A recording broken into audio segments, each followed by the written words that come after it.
Had to remind him a little bit. Tim, talk to us about this rematch. Obviously, the first fight, fan-friendly, an absolute war. What have you learned from that first one up until now? Do you think you've become a much more improved fighter, more of a seasoned fighter? Yeah, I think just more disciplined. I think adversity teaches you some stuff that victories don't. And now I'm at a different feeling right now. You just talked there about discipline. What are the subtle changes you've made then to make you lock in and make you more disciplined? More comfortable. The fact that I'm just more comfortable in the ring with experiences. You grow as a person, not just as a fighter, but as a person. And that's how it is. You had to show that dog in you that first time round. But do you watch that fight back and go, you know what, I can go into that bag of tricks, I can do so much better and do so much more to get yourself over the line against such an awkward fight? Yeah, I know. Sometimes, I'm proud that I'm able to have that dog inside me to show that when it needs to be shown. But at the same time, I've got the natural skill and ability to show myself, and that's what I want to do this fight. Tim, you did that in the last fight, in the early rounds. I thought you looked incredible. You showed, you can really box. I know you spoke about this being a war in there. Is that just some gameship that you're actually going to show him a whole different artillery? Oh, you know what? I can do everything. And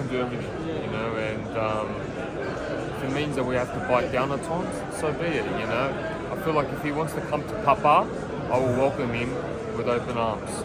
Deal with him like Papa used to deal with some Yanks in the MGM Grand. Smack him around, right? Yeah, second round, out cold. Exactly. Too much of think of him in the last couple of days. He looked a little jittery, swallowing a little bit. Do you think that he knows he's in for a big fight? I don't know, man. Maybe all of this is completely different to hanging out in the mountains, isolated from everyone. So it might be a little bit of a shock to him.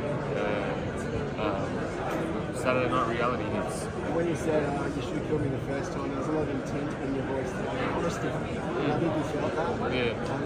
Well, that's the exact statement I said. He should have done it the first time. This time it's going to be a whole new story. You see this as sort of a systematic breakdown in this fight. Tim sort of build into it and then sort of take him in deep waters and drown him? To a certain extent. I feel like when it lands, it lands. He was saying about my PTSD. I feel like he's got the PTSD with the Mendoza, what Mendoza did to him. I want to talk about the weight cut, and I'm going to back you on it. They talk about this buckram thing, right? It's the first time you ever did it. Very, very hard on the body. Joey, I thought you came in quite big and you looked good. You're going to come in even bigger on Saturday night, Let's not talk about the buckram weight cut was a big effect. Huh? Yeah, of course. I remember when I woke up on the day of the fight, on the buckram fight, I was gone. I felt not like I was rejuvenated, but this time around it's going to be a whole different story. Tim, can you just expand when you said you think he's still some hangover from that knockout pass? Can you just expand on that, what do you think that will look like? Yeah, I feel like he still thinks about it. To be knocked out cold like that, it takes a bit out of you. Even though I was stopped against Buckram, I made sure to get back up each time. He wasn't up, he was gone.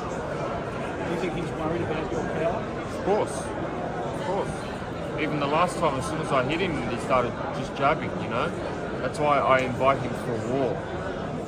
Tim, if he wants to bring war, I'm going to land the first shot. Have you almost got to take a little bit of the emotion out of it? So like you said, with wars like that, you can take a lot out of you. Not just you, by the way, him. But you know what the carrot is at the end of this rainbow. There's a WBC world title on the line. That's surely got to be in the forefront of your mind. Course. Forget the man. That's the title. This is strategic, man. This is strategic, and it's not just the belt. It's more about Fundora for me. Yeah. It's not the belt. No. Belts come and go. You move up divisions, you lose them, you win them. But to beat someone that you had a history in the past, in the fact that I came off a certain loss, my first loss, to rewrite history. That's a bigger chapter for me. Tim, you broke his nose in the first fight. He reckons that you didn't break it. When we did the medicals and sent it off to the Las Vegas Athletic Commission, the guy couldn't fight for 7 months. Yeah. What's with that? Or do I need to ask your manager about I don't know why they're lying. Yeah, I don't know why they're lying. I don't know who's lying. Must be his dad. Could be Samson? Oh, Samson. Could be Samson. Who knows? Yeah. But yeah, we all saw it. He had blood pissing down. He was breathing from his mouth. That's just facts. You called him a weasel last time. I know you're not going to do that this Yeah. time. It's a little bit of a different build-up, but could it come from the weasel? Who knows, man? Could. Last couple Tim, of do guys. you think you'll end this one spectacular and there won't be any talk about it? That's what I'm aiming for. I spoke to Samson and he said he wants to trilogy in Sydney if that was the case. There you go. They're already talking about it. It's in the back of their mind. Tim, he's supremely confident himself. Apart from his type, where do you think he gets his confidence from? I don't know. He's got some sort of cockiness around him now. You know, his vibe has changed. He's walking around like Superman. Relax, you're Superman. What do you make of Thanks, Tim. Samson already talking I was gonna